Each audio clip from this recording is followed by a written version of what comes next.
I hate to break it to you, your system is not the issue, it's your standard.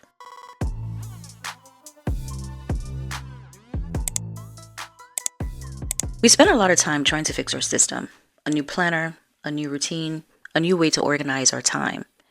It works for a little while, but then we're right back to where we were, overwhelmed, behind, and trying to figure out what is not working. You've probably tried a few things. If you're anything like me, maybe a different planner, maybe a new app, maybe just a different way of doing things.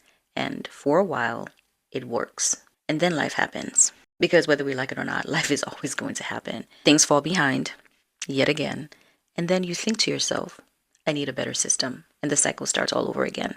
So, why does this keep happening? And that is a good question. I think what we don't understand is that a system is really a way to help you organize your life, the processes that you do. But a standard determines how you live your life. Basically, what you allow, what you accept, and what you consider good enough. That is your standard. So, if your standard is, for example, I'll get to it when I can, or I'll figure it out later, or I just need to push through this week. Unfortunately, no system is going to fix that.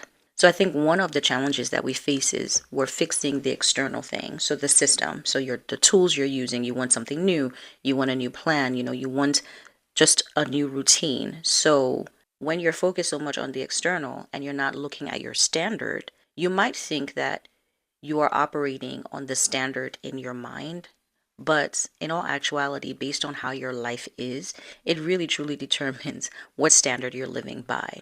So here's the shift. Instead of asking, what system should I use? Instead, ask, what standard am I operating from?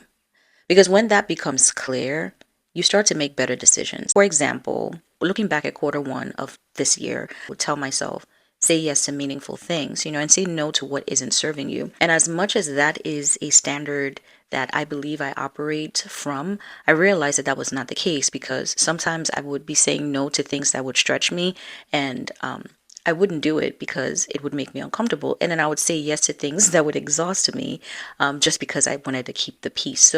So I'm going to give you some other practical examples as well. So if your standard is, I don't ignore what matters to me, then your time starts to reflect that. The other example is if your standard is, I don't overspend to cope, then your money starts to reflect that. And then the third example I'm going to give is if your standard is, I take care of myself even in busy seasons, then your life starts to feel different. So these are the things that I want us to think about just a little bit. What standard are you operating from? Because then it creates more clarity and consistency. However, if you're not living based on the standard that you are saying you're setting for yourself, your actions will show.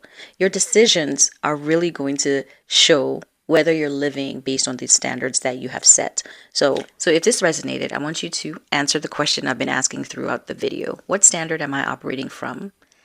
And is this serving me right now? And if you would like more clarity like this, I would love for you to subscribe and join the Fab Fam. And if you're new here, hi, my name is Kim, and I share clarity on how we manage our time, our money, and how we live this one and only life that we are blessed with.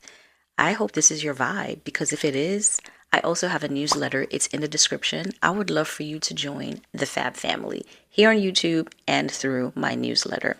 And if no one has told you this today, you're valuable, you have purpose, you're more than enough, and you are fabulous.